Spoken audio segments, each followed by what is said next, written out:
चलो बच्चों, आज स्टार्ट करते हैं हम प्रेम में 6.2। ठीक है।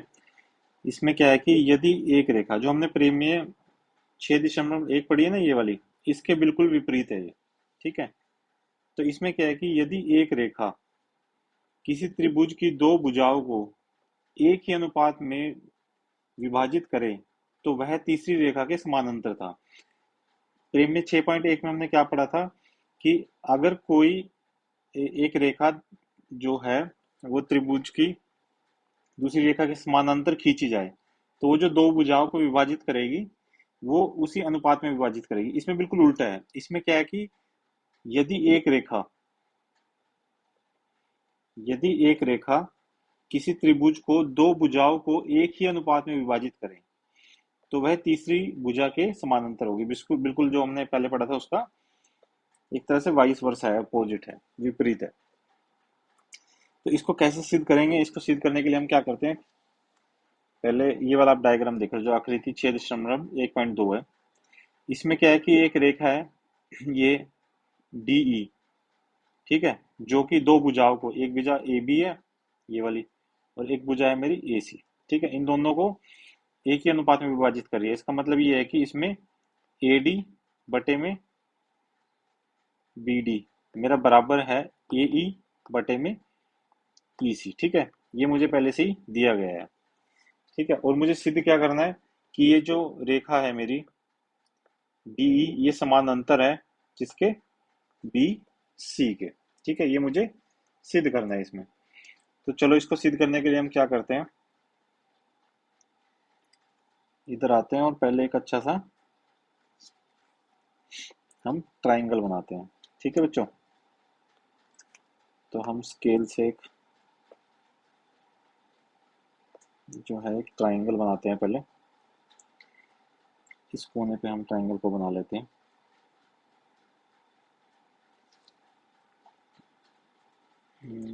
थोड़ा सा इसको बड़ा बनाते हैं।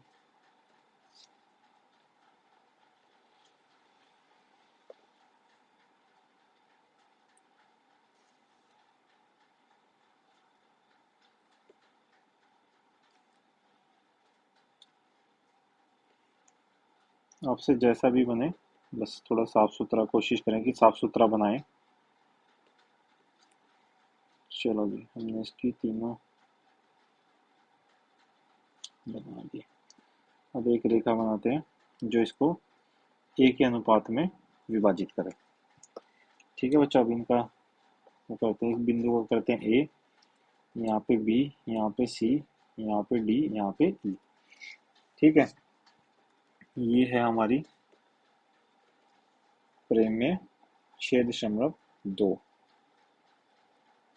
तो चलो इसको देखते हैं। ये है हमारी प्रेम में 6.2। ठीक है। अब देखो मुझे इसमें क्या दिया है कि ए डी बटे में बी डी जो है वो मेरा बराबर है ए ई बटे में ई सी। ये मुझे दिया है। ठीक है। और मुझे क्या सिद्ध करना है, क्या प्रूफ करना है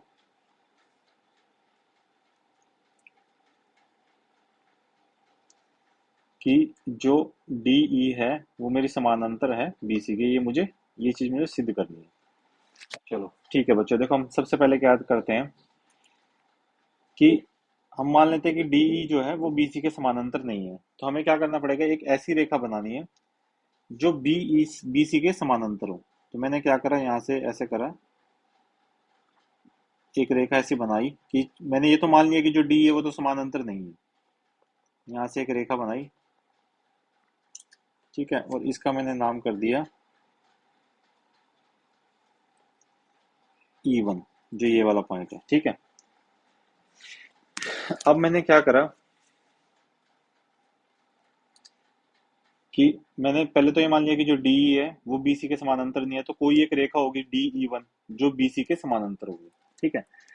अगर कोई रेखा जो है DE वो बीसी के समानांतर है तो जो हमने प्रेम में 6.1 पढ़ा था तो उसके अनुसार मेरा क्या होगा, AD बटे में बी डी, वो मेरा बराबर होना चाहिए ए ई वन बटे में ई वन सी। ठीक है, ये मेरा बराबर होना चाहिए बच्चों, होना चाहिए कि नहीं होना चाहिए, बताओ। क्यों होगा ये बराबर? क्योंकि जो हमने प्रेम में 6.1 पढ़ी थी, जिसमें कि मेरा ये लिखा था कि यदि किसी त्रिभुज की एक भुजा, ठीक है, इसमें यदि किसी, आप थोड़ा शॉर्ट में ब्रैकेट में जो है इसका रीजन लिख सकते हैं, इसका कारण जो है वो लिख सकते हैं। उसमें आप ये लिख सकते हैं कि यदि किसी त्रिभुज की एक भुजा के समानांतर अन्य दो भुजाएं को भिन्न भिन्न बिंदुओं पर प्रतिच्छेद करने के लिए एक रेखा खींची जाए, तो ये अन्य दो भुजाओं को एक अनुपात में विभाजित कर देगी। ठीक है, आपको ये लिखना है कि क्योंकि डी ई वन जो वो मेरे समानांतर है बीसी के, तो इसीलिए जो इसके दो भुजाएं हैं वो समानांतर रूप से, वो मतलब उसकी जो अनुपात होगा वो समानांतर होगा, इसलिए मेरा ए डी बटे में बी डी वो मेरा बराबर है ए ई बटे में ए ई वन बटे में ई सी। क्यों है? क्योंकि डी ई मेरी बी सी के समानांतर है, इसलिए। ठीक है बच्चों, अब मुझे ये बताओ, मुझे क्या गिवन था स्टार्टिंग में? मुझे ये गिवन था ए डी बटे में बी डी बराबर है मेरे ए ई बटे में ई सी के। ठीक है, अब यहां से मुझे बताओ, जो लेफ्ट साइड है वो दोनों बराबर है, तो इसका मतलब राइट साइड भी बराबर होनी चाहिए। अब अगर राइट साइड बराबर होगी तो मेरा क्या आ जाएगा? ए ई बटे में ई सी, जो ये वाला है मैंने एज इट इज उठाया और इधर से ये वाला उठा लिया, ये दोनों आपस में बराबर होने चाहिए। ए ई वन ओवर में बटे में ई वन सी। ठीक है, ये मेरे बराबर होने चाहिए। अब देखो हम इसमें क्या करते हैं, इसमें हम दोनों तरफ ना एक जोड़ देते हैं। मैंने यहाँ पे भी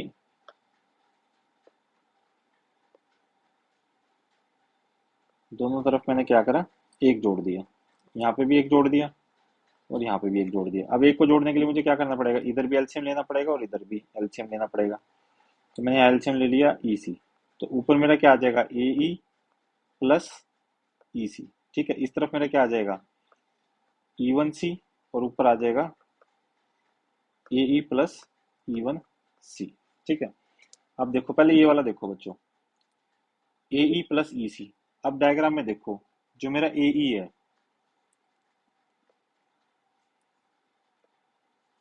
जो मेरा ये ए ई है, ये यहाँ तक है, इसमें अगर मैं ई सी ऐड कर दूं तो मेरा पूरा ए सी बन जाएगा कि नहीं बन जाएगा? बन जाएगा ना। तो इस पूरे को मैंने क्या करा, जो ये वाला पूरा है मेरा, इसको मैंने ऐसे लिख लिया,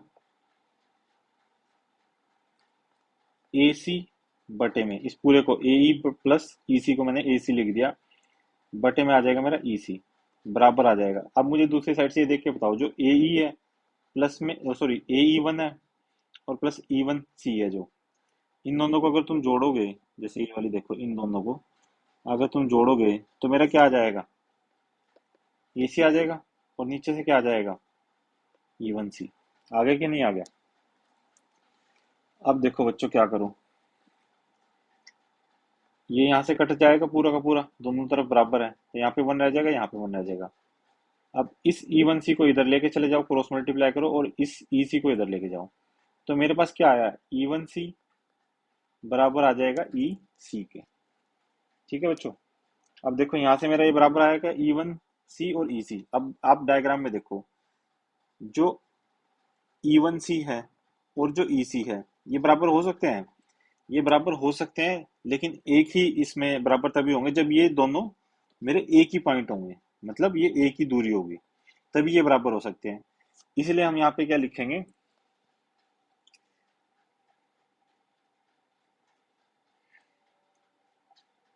कि जो ई है और जो मेरी ई वन है, वो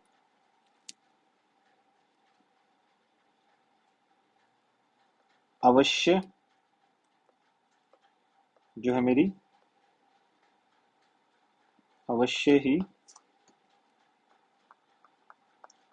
संपत्ति होनी है।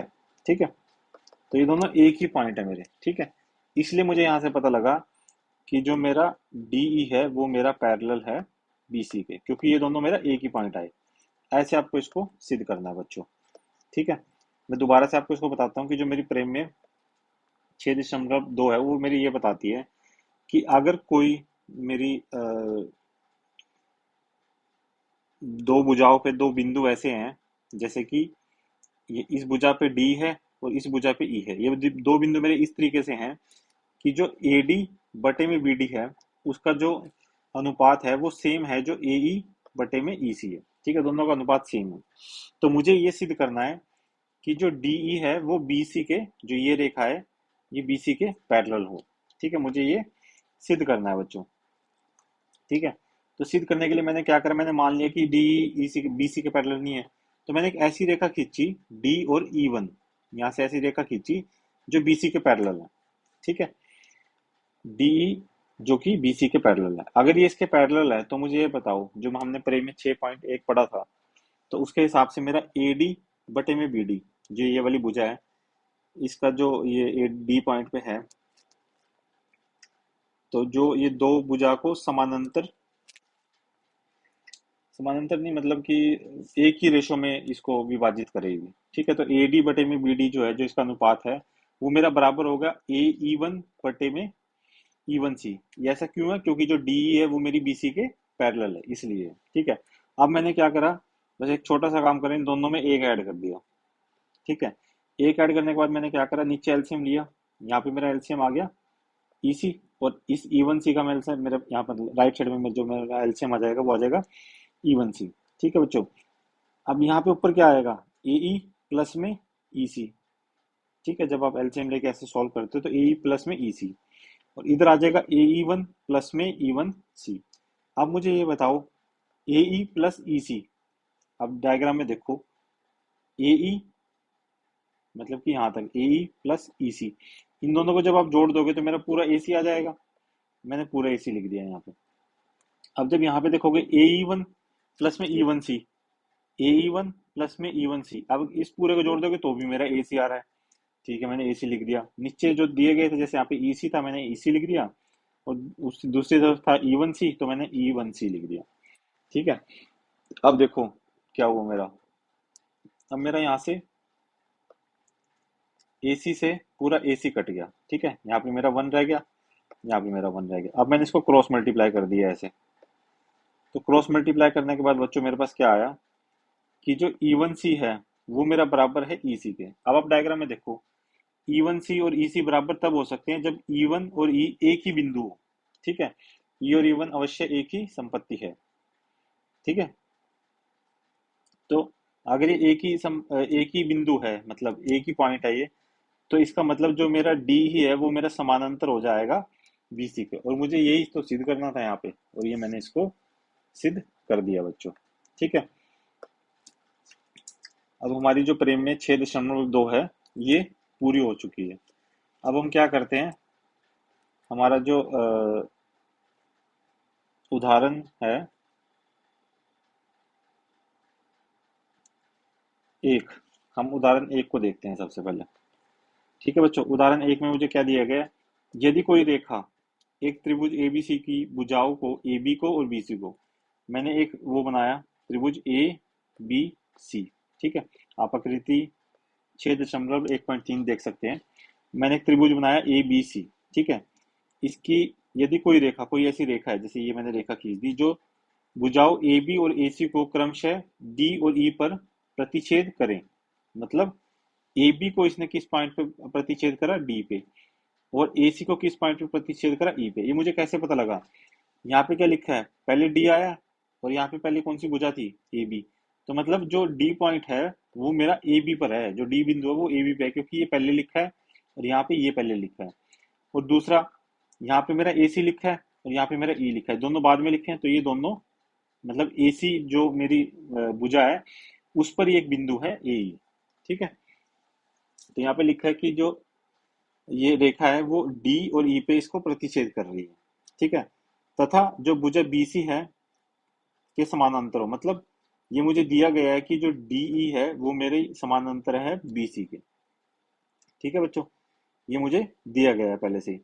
तो मुझे क्या सिद्ध करना है कि एडी, ये एडी है, एडी बटे में पूरा एबी मेरा बराबर है एई बटे में एसी, ये मुझे सिद्ध करना है। तो देखिए कितना बहुत ही आसान क्वेश्चन है बच्चों, इसमें मुझे क्या करना है बस।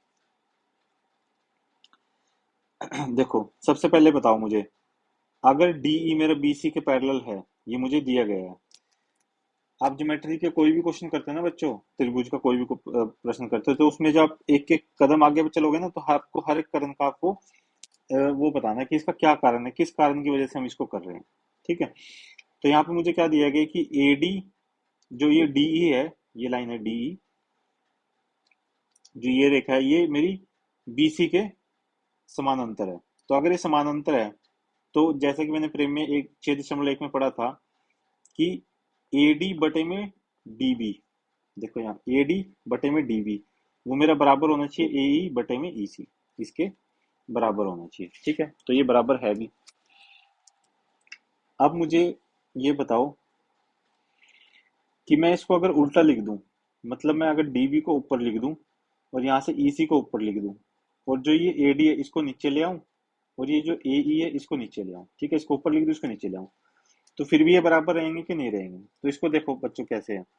मान लो मैंने यहाँ पे लिखा एक एक एक बटे दो, और यहाँ पे भी लिखा एक बटे दो। अगर मैं इस दो को ऊपर ले जाऊं और एक को नीचे ले आऊं, तो हो जाएगा 2/1, और यहाँ पे भी मैं इसको ऊपर ले जाऊं इसको नीचे ले जाऊं, तो ये मेरे दोनों बराबर है ना अभी भी।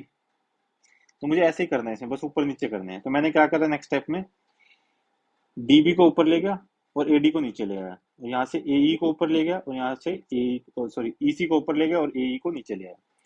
अब मैंने इसे इससे अगले कदम में मैंने क्या करा, दोनों साइड एक जोड़ दिया, यहाँ पे भी मैंने एक जोड़ दिया और यहाँ पे भी मैंने एक जोड़ दिया। ठीक है बच्चों, अब देखो जब मैं यहाँ पे एक जोड़ दूंगा, तो अब थोड़ा सा हम इधर से अपना अलग से लिखते हैं। यहाँ पे नीचे मुझे एलसीएम लेना पड़ेगा एडी का, मैंने यहाँ पे एडी का एलसीएम लिया। ऊपर मेरे पास क्या आ जाएगा, डीबी प्लस में मेरा एडी। ठीक है, और इस तरफ क्या आ जाएगा, मैंने नीचे यहाँ पे भी क्या करा है एई एलसीएम लिया, तो ऊपर क्या आ जाएगा ईसी प्लस में एई। ठीक है, ईसी प्लस में एई। अब मुझे ये बताओ देख के, जो डीबी है प्लस एडी है, मतलब डीबी तो मेरा ये है और एडी ये है, इन दोनों को जोड़ दूंगा तो पूरा आ जाएगा एसी। मैंने यहाँ लिख दिया एसी बटे में, नीचे मैंने जो था एडी एज इट इज लिख दिया। अब इधर से बताओ ईसी प्लस में एई क्या हो जाएगा, ईसी मेरा ये है और एई मेरा ये है, तो ये पूरा ऐड कर दूंगा तो एसी आ जाएगा मेरा। मैंने ऐसे ही करा, ऊपर लिख दिया यहाँ पे एसी बटे में, नीचे मेरा आ जाएगा ए ई।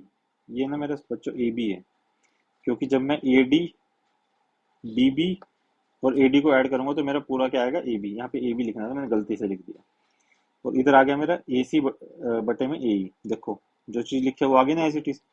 तो बस ये एक छोटा सा स्टेप कई बार आपको ऐड करना पड़ जाता है, जो हमें इसमें नहीं दिया होता, तो हम इसको ऐड कर लोगे तो आपको ये समझ में आ जाएगा कि हम इस स्टेप से इस स्टेप पे कैसे आए। ठीक है, अब आपको क्या करना है, दोबारा से एडी को ऊपर लेके जाना है, यहाँ से एई को ऊपर लेके जाना है, और जो ऊपर वाली संख्या उसको नीचे लिख लेना है। तो मैंने क्या लिखा, एडी बटे में ए बी बराबर है मेरा एई बटे में ए सी। अब देखो मुझे सिद्ध भी तो यही करना था, देखो जो मेरे को सिद्ध करना था एडी बटे में ए बी एई बटे में ए सी, ये मैंने सिद्ध कर दिया ना, तो ये मेरा सही हो गया। ठीक है, अब मैं फटाफट से आपको इसको दोबारा से एक बार बताता हूँ। देखो इस प्रश्न में मेरे पास क्या था कि यदि कोई रेखा एक त्रिभुज को की भुजाओं ए बी और ए सी को क्रमशः डी और ई पर प्रतिच्छेद करे तथा भुजा बीसी के समानांतर हो, मतलब जो ये मेरी एक रेखा है बीई, ये इसको प्रतिच्छेद कर रही है ए बी को डी पॉइंट पे और ए सी को प्रतिच्छेद कर रही है ई पॉइंट पे, और जो ये पूरी रेखा है डीई, ये मेरी समानांतर है बीसी के। ठीक है, तो मुझे ये सिद्ध करना है कि ए डी बटे में ए बी, मतलब ये ए डी ये बटे में पूरा ए बी, और इधर से ए ई बटे में पूरा ई सी, ये मेरे बराबर होगा। ठीक है, ये मुझे सिद्ध करना है। मैंने कैसे सिद्ध करा, मैंने सबसे पहले लिख दिया कि ए डी बटे में डी बी, ए डी बटे में डी बी मेरा बराबर है ए ई बटे में ई सी, ए ई बटे में ई सी। ये क्यों बराबर है, क्योंकि मुझे पहले से ही दिया गया है कि जो डी है वो समानांतर है बीसी के, और प्रेम में 6.1 के अनुसार मेरा जो अगर ये समानांतर है तो ये इसको एक अनुपात में विभाजित करेगी। तो वो अनुपात कौन सा, मेरा एडी बटे में डीबी बराबर है एई बटे में ईसी। अब मैंने क्या करा, इसको ऊपर नीचे कर दिया, डीबी को ऊपर लिख लिया और इधर से एडी को नीचे लिख लिया, और इधर से मैंने राइट साइड में मुझे यही करना पड़ेगा, तो मैंने ईसी को ऊपर लिख लिया और एई को नीचे लिख लिया। अब मैंने क्या करा, इन दोनों में एक ऐड कर दिया। ठीक है बच्चों, मैंने क्या करा, इन दोनों में एक ऐड कर दिया। अब देखो, बस इससे और जो इससे अगला स्टेप है इसी में आपको थोड़ा सा देखना है। मैं यहाँ पे अलग से लिख देता हूँ कि dB प्लस 1 में AD मेरा बराबर है EC में AE प्लस में 1। अब देखो यहाँ पे जब मैं एलसीएम लूंगा तो मेरा क्या आ जाएगा, AD लिया, यहाँ पे मुझे आ जाएगा DB प्लस में AD, और इधर मेरे पास क्या आ जाएगा, AE, ये आ जाएगा मेरे पास EC प्लस में AE। अब आपको क्या करना है, अब आपको इसका आकृति में देखना है। जो डीबी है और एडी है, डीबी मेरा यहाँ तक है, यहाँ तक, और एडी मेरा यहाँ तक है, तो इस पूरे को ऐड कर दूँ तो क्या आ जाएगा, ए बी। मैंने क्या करा, मैंने लिख लिया ए बी बटे में एडी, जो का जैसे था ऊपर ऐसे ही लिख दिया, एडी बराबर आ जाएगा ईसी प्लस में एई, ईसी प्लस में एई, इन दोनों को जब आप ऐड कर दोगे, जमा कर दोगे तो पूरा आ जाएगा एसी। तो मैंने लिख दिया एसी, नीचे मेरा जो था एई वो मैंने जैसा था ऐसे ही लिख दिया। तो मेरे पास देखो यही आ गया ना, ए बी बटे में ए डी बराबर है ए सी बटे में ए ई। अब मैंने क्या करा, इस नीचे वाले को तो ऊपर लिख दिया और ऊपर वाले को नीचे लिख दिया, दोनों तरफ मैंने ऐसे कर दिया। तो मेरे पास आ गया ए डी बटे में ए बी बराबर ए ई बटे में ई सी। ठीक है, और यही मुझे सिद्ध करना था और ये मेरा सिद्ध हो गया बच्चों। ठीक है, तो अब आप उदाहरण एक को अपने आप करने का प्रयास करें, और अगर आपको कोई दिक्कत आती है तो इस वीडियो को बैक करके दोबारा से देखें और फिर दोबारा से प्रयास करें। ठीक है, जब तक आप सीख ना जाएं। तो चलो अब हम क्या करते हैं, अब हम अपने अगले उदाहरण की ओर बढ़ते हैं। और जो मेरा अगला उदाहरण है उसमें देखो मेरे पास क्या है कि ए बी सी डी एक समलंब है जिसमें ए बी जो है वो मेरी समानांतर है डी सी के। ठीक है, असमानांतर भुजा मतलब जो कि असमानांतर है ए डी और बी सी पर क्रमशः ई और एफ इस प्रकार स्थित है कि वो ई एफ भुजा ए बी के समानांतर है। मतलब कि जैसे मेरी आप इसको देखिए आकृति 6.14 को, कि जो ए बी है, यहाँ पे मेरी जो ए बी है वो मेरी समानांतर है डी सी के। ठीक है, और जो मेरी ई एफ है वो मेरी समानांतर है ए बी के। ठीक है बच्चों, अब मुझे इसमें क्या सिद्ध करना है, दर्शाइए कि, ये दर्शाना है कि ए ई बटे में ई डी, मतलब ये ए ई इसका अनुपात ई डी मेरा बराबर है, आना चाहिए बी एफ बटे में अनुपात जो है एफ सी। ये चीज मुझे सिद्ध करनी है। ठीक है बच्चों, तो देखो इसको सिद्ध करने के लिए हम क्या करते हैं, हम इसको अपने उससे करके देखते हैं, साफ सुथरा करेंगे और उसमें अपना अलग से करते हैं।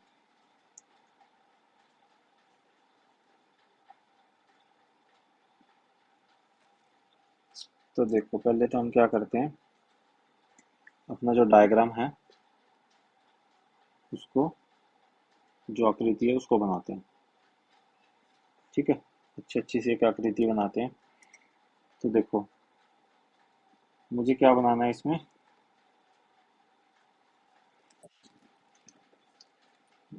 मुझे बनाना है इसमें एक समलंब। तो मैंने क्या करा, जो दो समानांतर भुजाएं वो बना ली और असमानांतर मैं अब बना देता हूँ।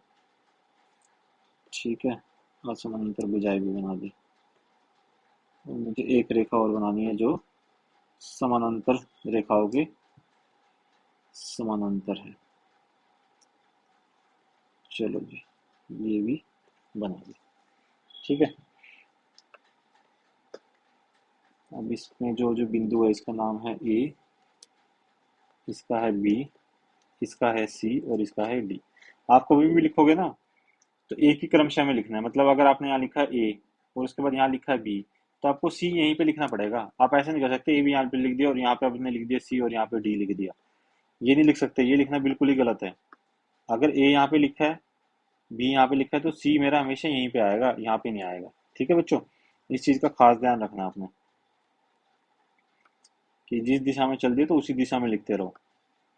ठीक है, हम मतलब अगर ऐसे घूम रहे हैं, अगर हम ऐसे घूम रहे हैं तो हम पूरा ऐसे ही घूमेंगे। ठीक है, ऐसा नहीं है कि एक बार ऐसे घूम गए फिर ऐसे घूम गए फिर ऐसे घूम गए, ऐसे नहीं घूम सकते हम। ठीक है बच्चों, ये गलती बहुत सारे बच्चे करते हैं, इसलिए मैं आपको आगाह कर रहा हूँ कि आपको ये गलतियां नहीं करनी।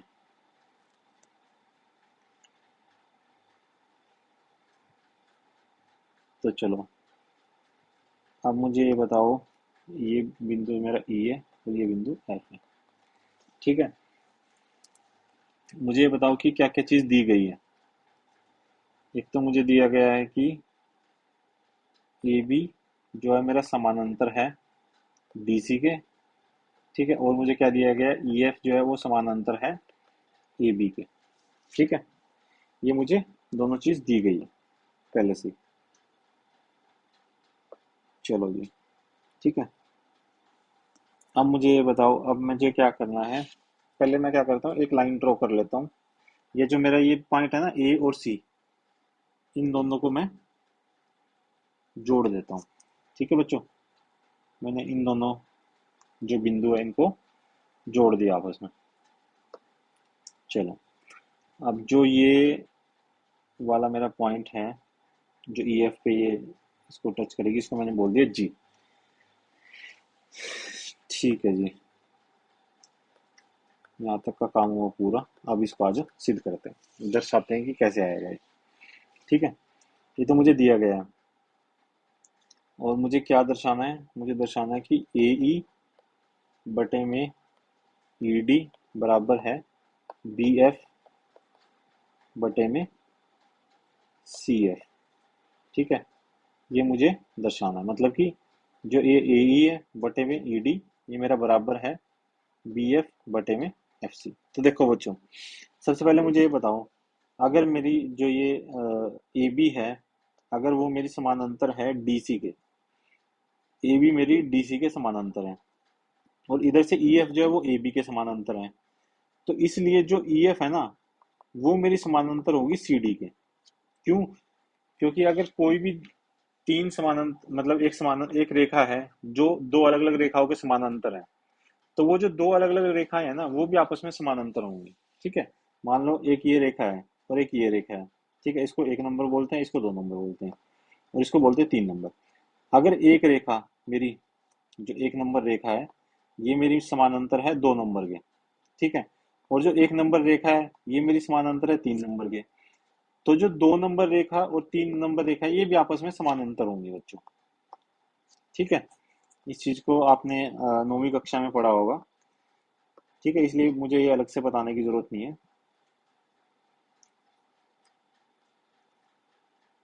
तो मैंने यहाँ पे सीधा आपका लिख ही दिया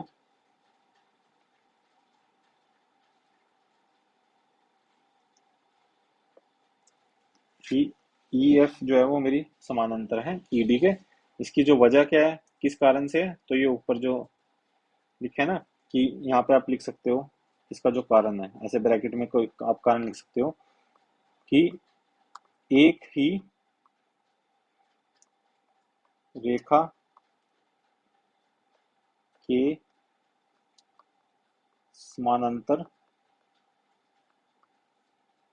रेखाएं। ठीक है,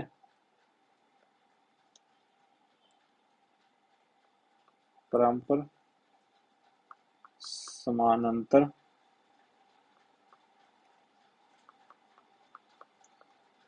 होती है। ठीक है, ये आप अपनी किताब से भी लिख सकते हो, एनसीईआरटी में भी ये दिया हुआ है। ठीक है, अब देखो बच्चों, आपको क्या करना है। आपको सबसे पहले ना ये वाला त्रिभुज देखना है। कौन से वाला? ए डी और ए डी सी। ठीक है, सिर्फ आपका ध्यान इस त्रिभुज पे होना चाहिए और इस वाली लाइन पे होना चाहिए। ठीक है, अब देखो, अब जो मेरा त्रिभुज है ए डी सी में, ठीक है, इस त्रिभुज के अंदर देखो बच्चों, जो मेरा ईजी है वो मेरा समानांतर है सीडी के, है ना? क्यों? क्योंकि जो मेरा पूरा ईएफ है वो मेरा समानांतर है सीडी के। देखो मैंने अभी सिद्ध करा था, ईएफ जो है समानांतर है सीडी के, तो इसका जो छोटा भाग होगा वो भी तो समानांतर होगा, यहाँ तक का भी तो समानांतर ही है सीडी के। ठीक है, अब मुझे बताओ अगर ये समानांतर है, ठीक है, अतः जो एई है बटे में ईडी, ये एई बटे में ईडी, ये मेरा बराबर होना चाहिए एजी बटे में जीसी, इसके बराबर होगा। ठीक है, एजी बटे में जीसी। ठीक है, क्यों है? आपको यहाँ पे क्या लिखना है, जो प्रेम में 6.1 है उसके अनुसार। ठीक है, आपको प्रश्न में 6.1 नहीं है, जो एक्चुअल में वो लिखा हुआ है ना वहाँ पे कि एक रेखा दूसरी रेखा, मतलब वो जो अगर एक भुजा को दोनों को उसकी समानांतर चलती है तो वो एक ही उसमें अनुपात में उसको प्रतिच्छेद करेगी। आपको इस तरीके से ये पूरी की पूरी प्रेम में जो है इसको थोड़ा छोटा करके लिख देना है, बस जितना भी आपको अपनी भाषा में जो भी आता है वो आपको लिख देना है। ठीक है बच्चों, अब देखो क्या करूं, मुझे यहाँ तक तो ठीक है। ठीक है, अब मैंने क्या करा, अब मैंने देखना है जो मेरी ये वाला त्रिभुज है ए बी और सी, ये वाला त्रिभुज देखो बस, अब आप ए बी और सी। ठीक है, जो मेरा त्रिभुज है ए बी और सी में, इसके अंदर मुझे बताओ क्या चीज पैरेलल है। मैं बोल सकता हूँ ना, जीएफ जो है मेरा वो पैरेलल है बी ए के। क्यों है पैरेलल? क्योंकि जो मेरा पूरा ईएफ है वो मेरा पैरेलल है ए बी के। ठीक है बच्चों, जो जीएफ है वो मेरा समानांतर है ए बी के। और क्यों है? क्योंकि ये तो मुझे ऊपर दिया ही हुआ है कि पूरा जो ईएफ है वो मेरा समानांतर है ए बी के। ठीक है, अगर ये समानांतर है तो वही फिर प्रेम में 1.6.1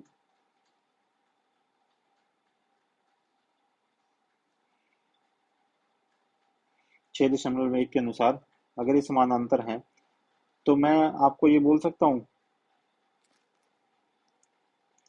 कि जो मेरा ये सी जी है, सी जी बटे में, इसके बटे में ए जी, वो मेरा बराबर है सी एफ बटे में बी एफ के। क्यों है बराबर? वही आपको प्रेम में 6.1 इसमें लिखनी पड़ेगी।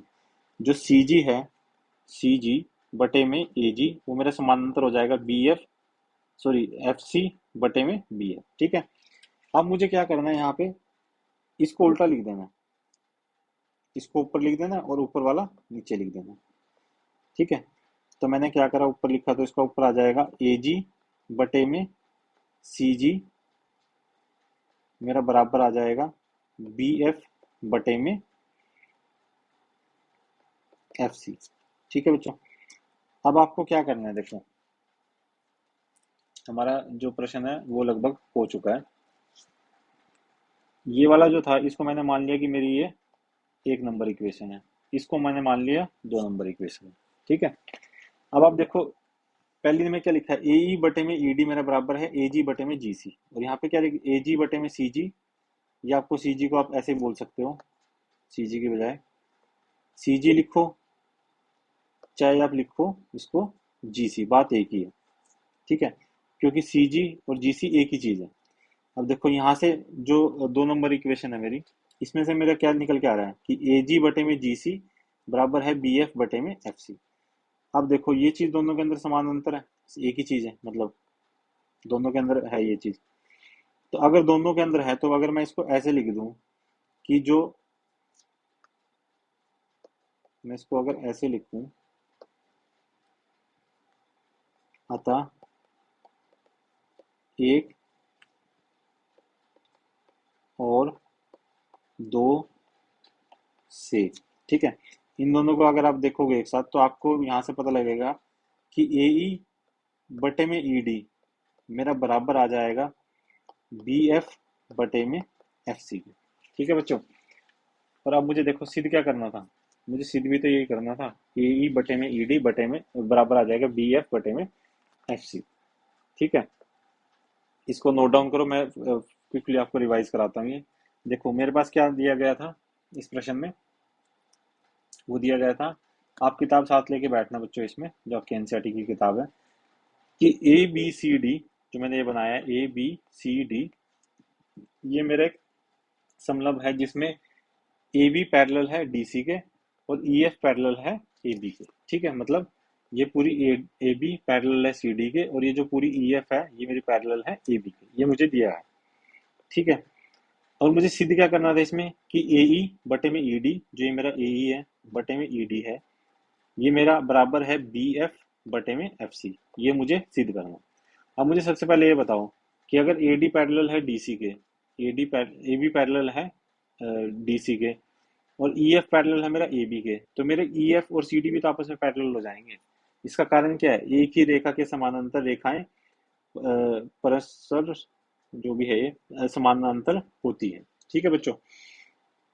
अब देखो, अब मैंने सबसे पहले क्या देखा, एक त्रिभुज जो है A D C, A D C, इस त्रिभुज में मैंने क्या देखा कि ई जी जो है वो मेरी समानांतर है सी डी के। क्यों है, क्योंकि जो पूरी ई एफ है वो मेरी समानांतर है सी डी के, तो इनका जो भाग है वो भी तो आपस में समानांतर होगा। जो अगर हम छोटे छोटे टुकड़े उठा के देखें वो भी समानांतर होंगे इनके, तो इसलिए ई जी जो है वो मेरी समानांतर है सी डी के। अगर समानांतर है तो प्रेम में 6.1 जो बोलता है कि ए ई बटे में ई डी मेरा बराबर आ जाएगा ए जी बटे में जी सी के, ठीक है। मैंने इसको दे दिया नाम इक्वेशन नंबर 1।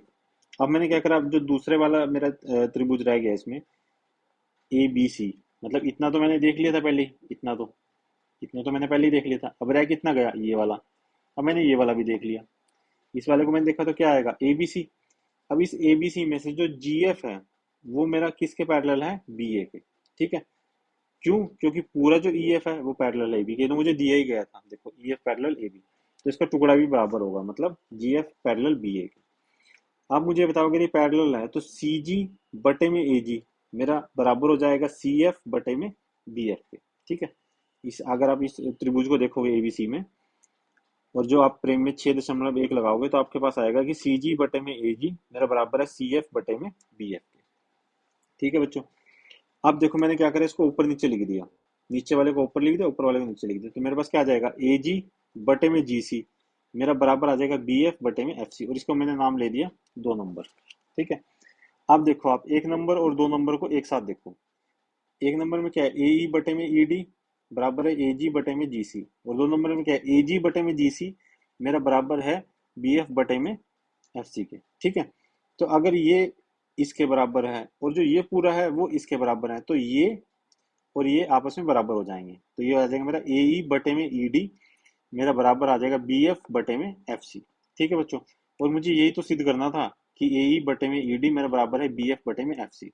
तो इस तरह का जो क्वेश्चन आपके पास आएगा बच्चों, आपको क्या करना है, एक रेखा बना लेनी है ए और सी को ज्वाइन कर लेना है। अब इसमें क्या है, 2 त्रिभुज बन जाएंगे, दोनों त्रिभुज को अलग अलग से देखना है, ठीक है, कि कौन सी रेखा किसके समानांतर है, और उसी के हिसाब से आपको क्या करना है, जो इनकी भुजाएं हैं उसको समानांतर रूप से मतलब प्रेम में 6.1 लगा के और लिख देना है। फिर दूसरे वाला त्रिभुज देखना है, उसमें भी आपको इसी तरीके से प्रेम में 6.1 लगा के समानांतर लिख देना है, और फिर इनको आपस में इक्वेट करना है, ठीक है। मोटा मोटा आप इस तरीके से इसको देख सकते हो बच्चों। तो आप फटाफट से इसको नोट डाउन करो, अच्छे से समझो और फिर अपने आप करने की कोशिश करो, ठीक है। अगर आपसे ना हो तो दोबारा एक बार वीडियो को बैक करके देखो, फिर अपने आप करने की कोशिश करो। तो चलो अब हम क्या करते हैं, अब हम अपनी प्रश्नावली देखते हैं, ठीक है। प्रश्नावली के कुछ प्रश्न देखें। प्रश्नावली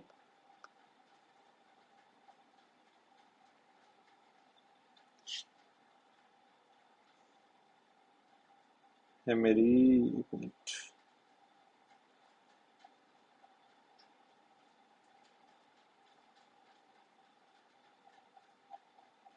प्रश्नावली 6.2। ठीक है, इसका मैंने प्रश्न एक आपको पहले ही करवा दिया था। आज हम देखेंगे प्रश्न नंबर 2 को। ठीक है, इसमें क्या लिखा है, किसी त्रिभुज पी क्यू आर की भुजाएं पी क्यू और पी आर पर क्रमशः बिंदु ई और एफ स्थित है। निम्नलिखित में से प्रत्येक स्थिति के लिए बताएं कि क्या ई एफ जो है वो मेरी पैरेलल है, समानांतर है क्यू आर के। ठीक है, मुझे अलग अलग वैल्यू दी है और मुझे बताना है कि ये पैरेलल है या नहीं है। ठीक है बच्चों, अब देखो इसको कैसे करेंगे। मैंने क्या करा, सबसे पहले तो जो इसने दिया इसको बना के देखते हैं। मुझे पास एक त्रिभुज है पी क्यू आर, मैंने ऐसे करा और ये मैंने बना दिया पी क्यू आर, एक त्रिभुज बना दिया। ठीक है, अब इसमें क्या है, पी क्यू पर कौन सी स्थित है, जो पहले लिखी है ई। पी क्यू पर मेरी स्थित है ई, और एफ कहाँ पर स्थित है, जो बाद वाली पी आर पे, एफ यहाँ पर स्थित है। ठीक है बच्चों, ये मैंने बना दिया। अब देखो, इस मुझे ये बताना है कि क्या मेरा ई एफ जो है वो पैरेलल है क्यू आर के। ये मुझे बताना है कि क्या ये इसके समानांतर है या नहीं। तो आप मुझे ये बताओ, जो आज आज ही हमने प्रेम में पढ़ा है, अगर ये समानांतर है, ठीक है, तो मेरा जो पीई है बटे में ई क्या हो, वो मेरा बराबर किसके होना चाहिए, पी एफ बटे में एफ आर के। ये मेरा बराबर होना चाहिए कि नहीं होना चाहिए।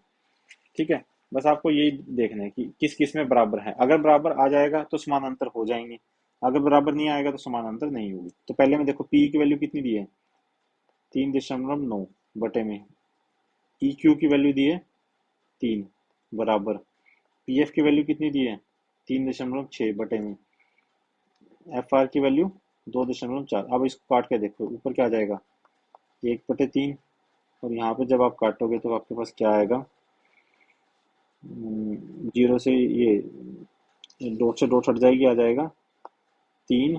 12 से अगर आप इसको करोगे 12 24 3/2। ठीक है, 3/2 मेरा कितना होता है 1.5। ठीक है, और यहाँ से मेरा कितना है 1.2। तो क्या ये बराबर है, ये बराबर नहीं है। और अगर बराबर नहीं है तो इस वाले केस में जो है मेरा ई एफ पैरेलल क्यू आर, ये मेरा नहीं है, पैरेलल नहीं है, समानांतर नहीं है।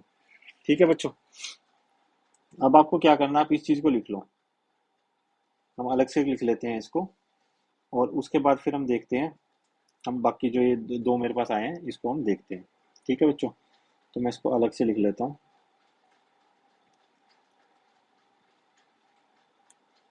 तो मैं यहाँ पे बना लेता हूँ पी क्यू आर, और ये है मेरा ई और एफ। ठीक है, और अगर ये समानांतर होंगी तो मेरा पीई बटे में ई क्या बराबर आना चाहिए पी एफ बटे में एफ आर के। ठीक है बच्चों, अब देखो जो प्रश्न 2 का दूसरे वाला भाग है, उसमें देखो क्या क्या वैल्यू दी है। देखो पीई की वैल्यू दी है ना 4, आप किताब लेके बैठना साथ में। ठीक है, पीई की वैल्यू दी है 4 सेंटीमीटर, क्यूई की वैल्यू दी है 4.5 सेंटीमीटर, और इधर से पी एफ की वैल्यू क्या दी है 8 सेंटीमीटर, और इसकी दी है 9 सेंटीमीटर। तो देखो हम क्या करते हैं,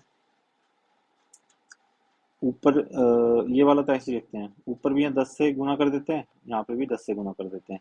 ठीक है, 10 से गुना करोगे तो क्या हो जाएगा, ये आपका जो जीरो है ना ये हट जाएगा बस। तो ऊपर आ जाएगा मेरा 40 और नीचे आ जाएगा 45। ठीक है, मतलब कि ऊपर आ गया मेरा 40 और नीचे आ गया 45। अब इसको 5 से काटो तो ऊपर कितना आ गया 8, नीचे कितना आ गया 9। अब देखो ये दोनों बराबर आ गए क्या नहीं। ठीक है, इसका मतलब जो पी का अनुपात है ई क्यू के साथ, वही अनुपात मेरा पी एफ का है एफ क्यू के एफ आर के साथ। तो अगर ये अनुपात बराबर है तो इसका मतलब क्या है, इसका मतलब है कि जो ई एफ है वो मेरी पैरेलल हो जाएगी क्यू आर के। ठीक है, तो जो हमारा दूसरे का दूसरा पार्ट है, इसके अंदर ई एफ जो है वो मेरी समानांतर हो जाएगी क्यू आर के। ठीक है बच्चों, अब चलो आज इसका तीसरा पार्ट देखते हैं। तीसरे पार्ट के लिए मुझे क्या करना पड़ेगा, दोबारा से एक बार ये ड्रॉ कर लेते हैं, पी क्यू आर, इसको जोड़ दो, यहाँ पे आ जाएगा ई और यहाँ पर आ जाएगा एफ। तो मुझे देखना क्या है, पीई बटे में ई क्यू, कि क्या ये मेरा बराबर आता है पी एफ बटे में एफ आर के। ठीक है, अब देखो तीसरे में पी क्यू की वैल्यू क्या दी है, अच्छा पूरे की वैल्यू दे दी। तीसरे में क्या करा बच्चों इन्होंने, इन्होंने थोड़ी सी चालाकी दिखाई हमें, और इस बार क्या करा, पूरे की वैल्यू दे दी। चलो कोई बात नहीं, हम ऐसे भी कर लेंगे। इस पूरे की वैल्यू जो है पी क्यू की वैल्यू, ये इन्होंने दी है हमारे पास 1.28 सेंटीमीटर। ठीक है बच्चों, और जो पी आर है, इस पूरे की वैल्यू क्या दी है इन्होंने, हमें दी है 2.56 सेंटीमीटर। और देखते हैं क्या क्या दी है। पीई की वैल्यू जो दी है वो दी है एक 0.1 सेंटीमीटर। ठीक है, और जो पी एफ की वैल्यू दी है, ये वाली वैल्यू जो दी है, ये वैल्यू हमें दी गई है 0.36 सेंटीमीटर। ठीक है बच्चों, अब मुझे ये बताओ, अगर इस पूरे की वैल्यू जो पी क्या हुआ है, इस पूरे की वैल्यू अगर 1.28 है सेंटीमीटर, और जो ईपी है इसकी वैल्यू अगर 0.18 सेंटीमीटर है, तो आप मुझे बताओ ई क्यू की वैल्यू क्या आएगी। ई क्यू की वैल्यू मेरी आनी चाहिए पूरे में से, पी क्यू में से अगर हम पूरे पी क्यू में से अगर हम ईपी को माइनस कर दें, पूरे पी क्यू में से ईपी को माइनस कर दें, तो मेरे पास ई क्यू की वैल्यू बच जाएगी। ठीक है, तो मुझे क्या करना है, 1.28 में से मेरा घटा देना 0.18। तो बताओ कितना आ जाएगा, 28 में से 18 घटा दो 10 आ जाएगा, ये आ जाएगा 1.10 सेंटीमीटर। ये आ गया मेरा 1.10 सेंटीमीटर। अब ऐसे ही आपने इसमें देखना है कि जो मेरा पूरा पी आर है वो तो मेरा 2.56 है। ठीक है, और जो मेरा पी एफ है वो मेरा 0.36 है। अब मुझे बताइए इस पूरे पी आर में से अगर मैं इतने को माइनस कर दूं तो मेरा ये बच जाएगा ना बस, जो मेरा एफ आर है। तो मैंने क्या करा, P R minus P F. ठीक है, ये मेरा किसके बराबर आ जाएगा, ये आ जाएगा 2.56 माइनस 0.36, करोगे तो कितना आएगा 2.2 सेंटीमीटर। ठीक है, और ये किसकी वैल्यू आई है मेरी, ये वैल्यू आई है मेरी एफ आर की, उधर इधर ये वाली वैल्यू आई है ई के की। ठीक है, अब देखो मेरे पास जो जो वैल्यू मुझे चाहिए थी वो दोनों आ गई कि नहीं आ गई, ये भी आ गई और ये भी आ गई। अब मुझे बताओ मुझे क्या क्या देखना था, पीई का अनुपात ई क्यू के साथ, और इधर से देखना था पी एफ का अनुपात एफ आर के साथ।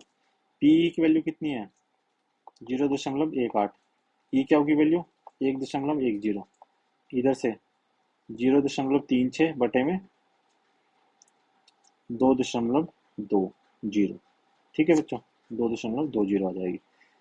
ये डेसिमल्स तो ऐसे ही कट जाएंगे इसके। ठीक है, 18 बटे में 110, पहले इसको किससे काट के देखें, इसको 2 से काट देते हैं, तो ये आ जाएगा 9 बटे में 55। ठीक है, इधर देखो इसको 4 से काटोगे अगर आप, तो ऊपर कितना आ जाएगा 9, यहाँ पे कितना आ जाएगा 5 और 5। तो देखो एक ही अनुपात आया ना, एक ही अनुपात आया, तो इसका मतलब है कि जो ई एफ है वो मेरी समानांतर है मेरी क्यू आर के। ठीक है बच्चों, यहाँ से मेरा ये सिद्ध हुआ। इसको मैं आपको एक बार दोबारा से बताता हूँ ताकि आपको अच्छे से आपके दिमाग में बैठ जाए। देखो इसमें मेरे पास क्या था कि ये पूरा जो पी क्यू है ये दिया था। ठीक है, इसकी वैल्यू थी मेरी 1.28, और इधर से जो पूरा पीई है इतना ये दिया हुआ था, इसकी वैल्यू दी थी 0.18। अब मैंने क्या करा, इस पूरे में से इसको माइनस कर दिया। अगर इस पूरे में से इसको माइनस कर दूंगा बच्चों, तो मेरे पास ये तो रह जाएगा बस ये। ठीक है, मैंने ऐसे ही तो निकाला इसको, पूरा जो मेरा पी क्यू है उसकी वैल्यू 1.28, और जो ईपी है उसकी 0.8, इसको माइनस करा तो 1.1 आ गया।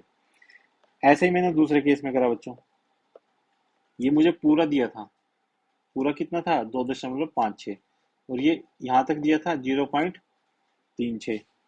तो मैंने क्या करा, दो इसमें से इसको माइनस कर दूंगा तो मेरे पास ये वाली वैल्यू आ जाएगी जो एफ पी है।